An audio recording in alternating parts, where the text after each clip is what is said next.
बिस्मिल्लाहिर्रहमानिर्रहीम, अस्सलाम वालेकुम। मैं हूं फयाज़ महमूद और आप देख रहे हैं फयाज़ महमूद यूट्यूब चैनल। और अमीर बलाच कत्ल केस में बड़ी अहम पेशरफ सामने आ रही है। इस वक्त मेरे साथ मौजूद हैं शाहिद सकलैन साहब। कल हमने बात की थी जिसमें आपको हमने कुछ चीज़ें अपडेट की थी, जिसमें हमने बताया था कि लाहौर पुलिस इस वक्त दुबई में भी मौजूद है और जो अमीर बलाच का दोस्त है एहसन शाह, उससे मुतालिक भी हमने कुछ आपसे डिटेल्स शेयर कर ली थी।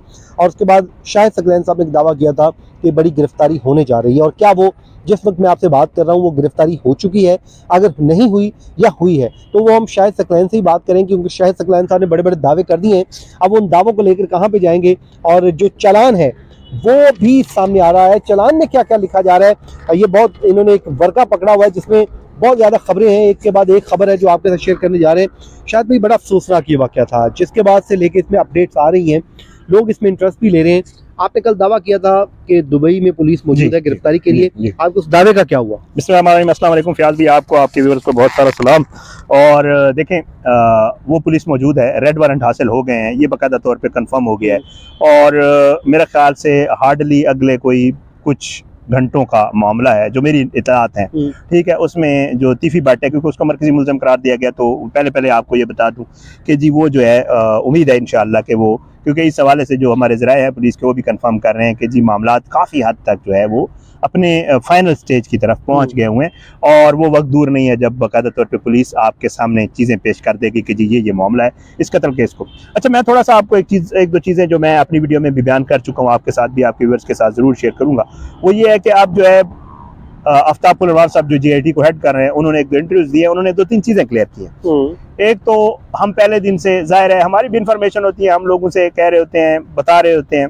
उन्होंने ये कहा कि जी एहसन शाह की एक तस्वीर आई थी टेंट वाली, आपने भी शेयर की थी, मैंने भी शेयर की थी, मैंने भी वीडियो में बताया भी था। मैंने पहले दिन उस तस्वीर के हवाले से बात नहीं की थी और अपनी वीडियो में कहा था कि जी मैं इसलिए बात नहीं कर रहा कि मुझे उसका कंफर्म नहीं है।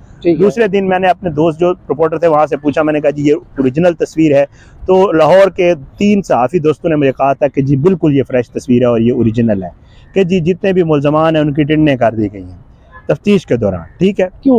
हाँ, ये मैं आपको बताता हूँ। ये तो आप अगर वाकई की गई है, हाँ, तो ये तो हक नहीं बोल सकते। उसकी वजह क्या है? हाँ, जब तक कोई कॉन्विक्ट नहीं हो जाता, वो जो अक्यूज होता है कानून की नजर में, हाँ, वो फेवरेट चाइल्ड होता है, तो आप उसको किसी किस्म की सजा नहीं दे सकते। अगर दी है तो ये पुलिस को मैं बताऊं गले पड़ जाएगी। हाँ, तो बहरहाल जी, अब मुझे ये लगता है कि जैसे क्योंकि सोशल मीडिया के ऊपर आपको पता है ना, हमारे साथी दोस्तों के होते हैं ज़राए, वो ना कहीं से मामला आ ही जाता है। जैसे खान साहब की तस्वीर, आप लोग गए थे अडियाला जेल और वो निकल आई वहां से, हमने नहीं दी, हम गए थे लेकिन हमने नहीं दी। मैं ये नहीं कह रहा हूँ, मैं वैसे कह रहा हूँ कि देखिए आप लोग वहां होते हैं, तस्वीर निकल आई, उधर परेशान हो गया सब पुलिस वाले की तस्वीर कैसे बाहर गई है, क्योंकि उस तस्वीर के बाद इधर पाकिस्तान में आपको होता है मुर्शिद की एक तस्वीर बाहर आ जाती है, हलचल मच जाती है, ठीक है।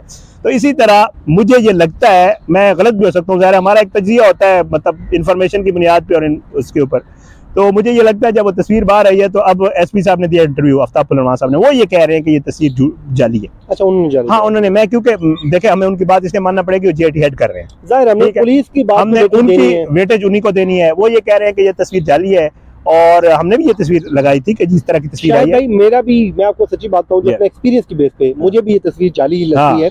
पुलिस ये काम कभी भी नहीं करेगी और इस केस में तो किसी सूरत नहीं करेगी। अच्छा, एक चीज और है जो असल में वो ये कहते हैं कि जी ये तस्वीर किसी ने फेसबुक से उठाई है और उसको एडिट करके और गंजा करके। जिस दिन पहले ये तस्वीर पहले दिन आई थी, तो मैंने अपनी वीडियो में भी यही कहा था कि जी मुझे तस्वीर असली नहीं लग रही, लेकिन क्योंकि आपको पता है हमारा तो कोई सोर्स ही होता है ना, डायरेक्ट तो हम वहाँ मौजूद नहीं होते। मैंने 2 लोगों से वहाँ पूछा, एक हमारे साफी भाई थे, एक और दोस्त थे, उनसे मैंने पूछा, उन्होंने कहा जी बिल्कुल कंफर्म है ये तस्वीर ओरिजिनल है अभी। तो डिपेंड्स, बहरहाल क्योंकि अब आगे जब उस मुल्ज़िम को सामने लाएंगे लग पता जाएगा। बाल छोटे होते इनमें काटा था इन्होंने, छोटे ना हुए थे, उसके बड़े बड़े बाल हैं, मतलब उसके नॉर्मल बाल नहीं हमारी तरह। उम्र भी तो हाँ, ये भी तो देखा नहीं, उम्र करके जब आया तो उसकी बात की तस्वीर, उम्र की तस्वीर भी मौजूद है, उसमें उसके बाल हैं। अच्छा, ठीक है। अब एक ये भी आपने जो अच्छा पॉइंट उठाया, मैंने भी उस अपनी वीडियो में कहा था कि उम्र करके हो सकता है उसकी टेंड हुई हो, और बाद में लोगों ने, बहरहाल ये एक कंट्रोवर्सी थी जो बाकायदा आफ्ताब पुलवार साहब ने क्लियर कर दी। एक और चीज बड़ी चल रही है सोशल मीडिया के ऊपर, आपकी वीडियो में भी उसका जिक्र करूंगा, क्योंकि देखें ये पहला वर्जन है पुलिस का जो बाकायदा तौर पे JIT का आया, इससे पहले नहीं आया, ठीक है। लोग कह रहे हैं कि जी JIT में से अफसर तब्दील किए गए और वो जो है मुल्ज़मान के प्रेशर के ऊपर किए गए, ठीक है। तो वो भी उन्होंने निगेट किया। उन्होंने कहा नहीं जी ऐसी कोई बात नहीं है, ये रूटीन मैटर है और हमारी तब्दीलियाँ होती रहती हैं। वो कहते हैं कि जी क्योंकि JIT का सरबराह मैं हूँ और तफ्तीश मेरे ज़ेरे निगरानी हो रही है, अफसर मौजूद है, तो नीचे से अगर लोग तब्दील हो भी जाएं तो उससे कोई मसला नहीं होता। जो भी नया अफसर आता है, क्योंकि उसमें 2 SP और 2 DSP हैं, 4 लोग हैं, तो वो कहते हैं जो भी नए आते हैं वो वहीं से तफ्तीश शुरू करते होते हैं जहाँ से पहले ने छोड़ी होती है। तो वो कहते हैं कि जी ये कोई इतना बड़ा मामला नहीं है जिसको आप कह दें कि जी ये कोई बड़ी कोई तब्दीली हो गई है। अच्छा, ये मामला यहाँ तक आया। अब आते हैं जी TV भट्ट के मामले पे। TV भट्ट साहब जो है वो दुबई में मौजूद हैं और जो पुलिस की टीम है वो भी दुबई में मौजूद है। और इतलात जैसे मैं आपको पहले बता चुका हूँ कि कह रहे हैं क्लोज हैं, करीब हैं। पुलिस राय ये कह रहे हैं कि जी किसी वक्त भी आपको हम खबर, ज़ाहिर हम भी फिर अपने नाजरीन तक पहुंचाएंगे जो ही हमारे पास खबर आएगी। वो ये कहते हैं कि किसी वक्त भी हम आपको ये बता सकते हैं कि जी TV भट्ट पकड़ा गया। TV भट्ट जिस वक्त पकड़ा गया इस केस का अंजाम हो जाएगा, because he is the main culprit. Police ने अब बकायदा, आपको पता है अब तो पुलिस ने ये कह दिया है कि जी मेन मरकजी किरदार है TV भट्ट। गोगी भट्ट को तो उन्होंने ऐसे ही आपको एक और आपके उसमें नाम आ गया। लेकिन मैं फिर बार बार वही बात कह रहा हूँ, इसमें सर वो 109 का केस है, केस बड़ा कमजोर है। सर मैं आपको बताऊं, जिस दोस्त से बात होती है ना, वकील से, हम क्योंकि इस केस को कवर कर रहे हैं और हमें हर पहलू पे बात करनी पड़ती है, बाज़ दफा हमें मुल्ज़मान का भी पॉइंट ऑफ व्यू देना पड़ता है क्योंकि हम साफी हैं। डेफिनेटली हमें देना भी तो है नहीं, पार्टी नहीं है, जुल्म हुआ है, सबको पता है, वो हर किसी के सामने। तो जिन वकला दोस्तों से या जिन दोस्तों से बात होती है जो क्राइम की इस तरह की स्टोरीज, बल्कि वो 1-2 जो रिटायर्ड पुलिस ऑफिसर्स हैं उनसे भी बात हुई, तो ये कह रहे थे, मैंने उनसे ये सवाल किया जो आपने कल मैंने और आपने डिस्कस भी किया था। मैंने कहा सर ये तो 109 है, तो वो कहते हैं नहीं, उनका अपना एक पॉइंट ऑफ व्यू है। वो कहते हैं कि आप ठीक कह रहे हैं, 109 जो होता है ना वो होता है बड़ा वीक, लेकिन वो कहते हैं कि आप ये देखें कि ये केस किस नौयत का है। उनका अपना एक पॉइंट ऑफ व्यू जाहिर है। वो कहते हैं यार ये केस ना बहुत हाई प्रोफाइल बन गया है। अच्छा, वो कहते हैं कि हो सकता है अभी पुलिस वाले वो रिलीफ ना दें मुल्ज़मान को क्योंकि बहुत हाई बन गया। आपको पता याद है जितने हम केस कवर कर रहे हैं, जब वो हाई प्रोफाइल होता है तो फिर लोगों की उसके ऊपर नजरें पड़ जाती हैं। शायद भाई वो कुछ अरसे बाद वो हाई प्रोफाइल जो है डाउन हो जाता है। वो तो हमने एक देखा है, एक सजाए मौत इस्लामाबाद में हुई 3 नूर मुकद्दम वाले केस में, किधर है वो केस?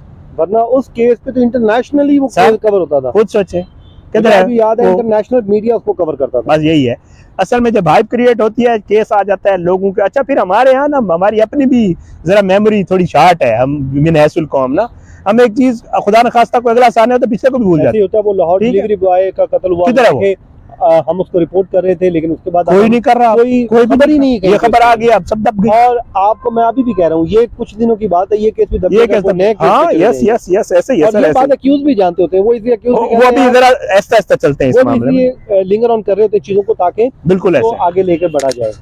तो चलें, शायद भाई आपने अपनी जो है इंफॉर्मेशन शेयर की और आप अभी भी अपने दावे पे कायम है कि चंद घंटों बाद एक बड़ी गिरफ्तारी होने जा रही है और उस पर देखते हैं कि वो कब तक मुमकिन है। और मैं ये समझता हूँ कि इस केस को अपने मंतकी अंजाम तक जरूर पहुंचना चाहिए। मुझे और शाहिद सकलैन साहब को दीजिए इजाजत जी, अपनी दुआओं में याद रखें। अल्लाह ने के बाद।